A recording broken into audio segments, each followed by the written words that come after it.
तर हा व्हिडिओ जुना आहे बरं का, कारण 2 दिवस मी इतकी बिझी होते की मला ब्लॉग एडिट करायला वेळच मिळाला नाही. तर त्या दिवशी मस्त साडी वेअर केलेली तुम्ही पाहिलंच, पण मी त्यानंतर रांगोळीही काढली होती आणि पोरूला शूट करायला दिलं होतं, पण तिला काही जमलं नाही.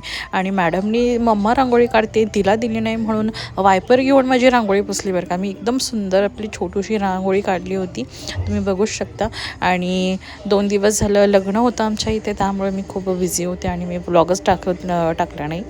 तर असो, तर ही रांगोळी खूप सुंदर झाली होती. दाखवतेच तुम्हाला परूनी कशी पुसली होती. हे बघा, परूनी अशी रांगोळी पुसली, मी परत ती नीट केली, काढली आणि मग कसं बसं तिला रांगोळी काढायला दिली, तेव्हा ती कुठे जाऊन शांत झाली. संध्याकाळी जेवण झालं, मी मस्त राऊंड मारत होते आणि आमच्या दारामध्ये पारिजातकाचं झाड आहे, त्याला इतकी फुलं आली होती संध्याकाळी. वाव, इतकं सुंदर होतं. आज मी तुम्हाला काहीतरी दाखवणार आहे जे सतत माझ्यासोबत होत असतं आणि सतत त्या गोष्टी मी खात असते. काहीतरी स्पेशल आहे. या गोळ्या जे सतत मी आजारी पडत असते ना, ते या गोळ्या असतात सतत माझ्या मागे. आत्ताच मी दवाखान्यात जाऊन आले.